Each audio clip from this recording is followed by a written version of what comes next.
비르투오조, 아주 뛰어난 기교를 가지고 있는 훌륭한 연주자를 일컫는 말입니다. 비르투오조라고 하면 쇼팽, 리스트 등 많은 피아니스트들이 가장 먼저 떠오르는데요.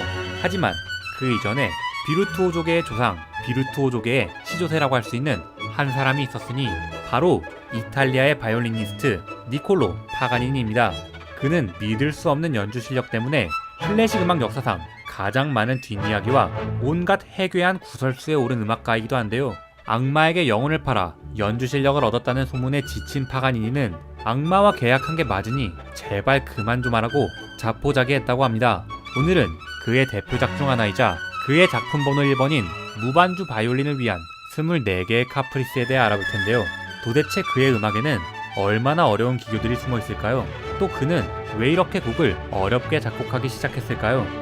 18세기 유럽은 중산층의 지위가 높아져 시민들의 문화적 생활에 대한 욕구가 크게 늘어납니다. 음악 역시 상류층의 특권이 아닌 많은 사람들이 즐길 수 있는 예술로 자리 잡는데요.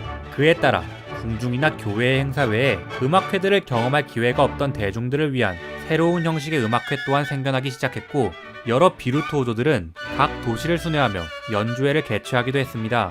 이러한 음악회들은 흥행이 굉장히 중요했기 때문에 청중들의 다양한 취향을 고려하지 않을 수 없었는데요. 그 당시 청중들은 새롭게 작곡된 화려한 기악 작품이 초연되는 것을 굉장히 선호했다고 합니다. 그리고 이러한 청중들의 마음을 강타한 그 시대 최고의 슈퍼스타가 바로 파가니니였죠. 파가니니가 작곡한 24개의 카프리스는 반주가 없는 무반주 바이올린을 위한 작품입니다. 피아노를 제외한 대부분의 악기를 위한 작품에는 피아노 반주가 꼭 들어가는데요. 파가니니에게 반주자는 걸림돌일 뿐이었던 걸까요? 그는 반주 없이 연주하는 바이올린 한 대의 소리라고는 도저히 믿기 힘들 정도로 굉장한 음악을 선보입니다. 마치 여러 명이 연주하는 듯한 착각을 일으킬 만큼 입체적인 음악을 만들어내는데요. 이렇게 말이죠.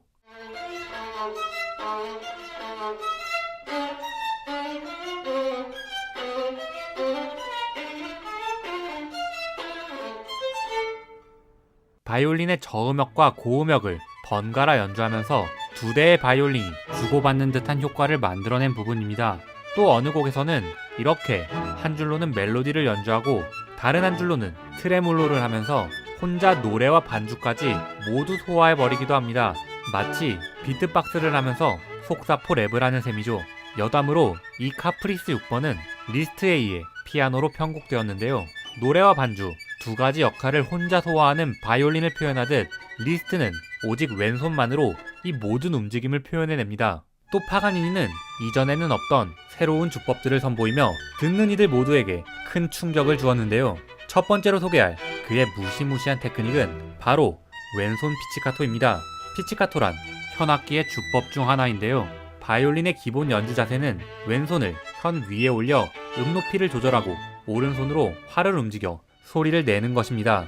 이때 활이 아니라 손가락으로 현을 튕겨 소리를 내는 것을 피치카토라고 하는데요. 평범한 피치카토와는 다르게 왼손 피치카토는 음 높이를 조절하고 있는 왼손으로 현을 뜯어 소리 내는 것을 말합니다.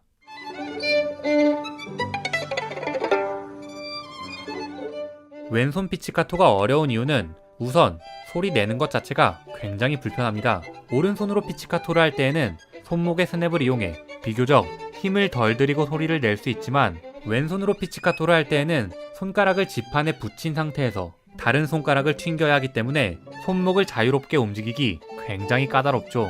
또 바이올린의 줄은 장력이 꽤나 세기 때문에 줄을 튕길 때 생각보다 큰 힘을 필요로 합니다. 그리고 이렇게 손가락으로 튕겨서 연주하면 굉장히 아픕니다. 많이 아파. 또 주목할 점은 엄청난 더블 스톱입니다.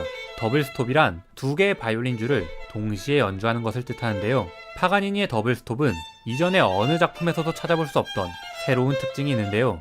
바로 어쩌다 한번 나오는 게 아니라 연속적으로 엄청나게 많이 등장한다는 점입니다. 그것도 3도, 6도, 8도, 심지어 10도까지 어느 음정 할 것 없이 다양하게 등장하는데요. 피아노와는 다르게 바이올린에서 음정의 병진행은 큰 어려움이 있습니다. 피아노는 모든 음역에서 모든 건반의 거리가 동일한데요. 예를 들어 저 아래에 있는 옥타브의 간격과 저 위에 있는 옥타브의 간격이 같듯이 말이죠. 하지만 현악기는 그렇지 않습니다. 현악기에서 음 높이에 따른 줄의 거리는 저음에서 더 넓고 고음에서 더 좁습니다. 예를 들어 저 아래에 있는 도 아래의 간격은 손가락 2개 정도의 간격이지만 저 위에 있는 도 아래의 간격은 손가락 한 마디조차 되지 않는 아주 좁은 간격이죠.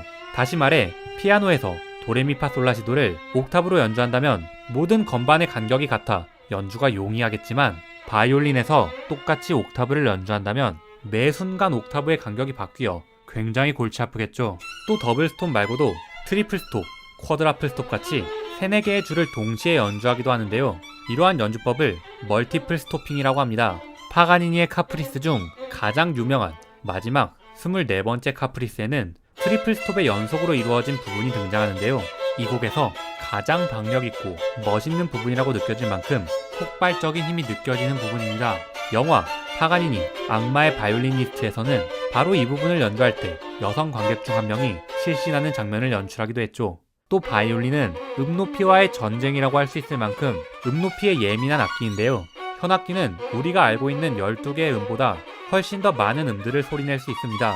예를 들어 피아노에는 없는 도와 도샵 사이에 수많은 미세한 음정들을 표현할 수 있는데요. 도를 1, 도샵을 2라고 표현했을 때 1.2, 1.7 같은 소리를 연주할 수 있다는 것입니다. 이 이야기를 거꾸로 생각해보면 정해진 음만 소리낼 수 있는 건반 악기와는 다르게 훨씬 많은 음을 연주할 수 있는 바이올린은 틀린 음을 연주할 위험이 매우 크다는 뜻이겠죠. 또 도를 1이라는 수치로 가정했었는데요. 사실 이 도는 언제는 1이 정확한 음정이고 어떨 때는 0.9, 어떨 때는 1.1이 맞을 때도 있다는 사실 알고 계셨나요? 현악기 주자들은 같은 도를 연주해도 그때그때 경우에 따라 미세하게 음높이가 다른 도들을 연주해야 합니다. 게다가 이 섬세한 음높이의 조절을 오직 두 귀와 감각으로 연주해내는데요.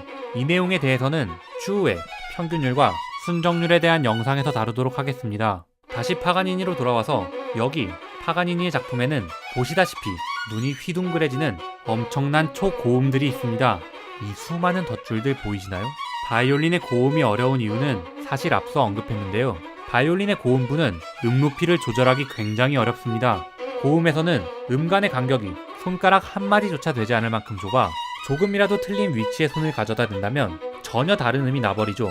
게다가 이 정도 고음이라면 이웃한 음들을 연주하기 위해 손가락을 옆으로 치워가면서 연주해야 하는 상황까지 발생합니다.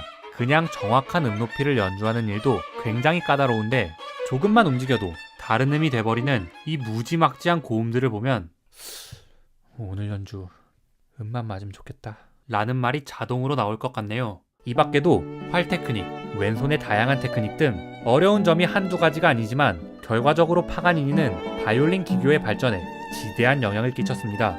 하지만 가장 중요한 그의 업적은 후대의 작곡가들에게 크나큰 영향을 주었다는 점일 텐데요. 파가니니 변주곡, 파가니니 광시곡, 파가니니 연습곡 등 수많은 작품들의 모티브가 되었고 수많은 작곡가들의 뮤즈가 되었던 파가니니. 단순히 화려하고 어려운 작품들을 남긴 작곡가들은 무수히 많았지만 파가니니가 기교의 대명사로 남을 수 있었던 이유는 그의 연주에 많은 음악가들의 마음에 불을 지를 만한 알 수 없는 특별한 마력이 있었기 때문이 아닐까요? 클래식타벅스 오늘 영상은 여기까지입니다. 감사합니다.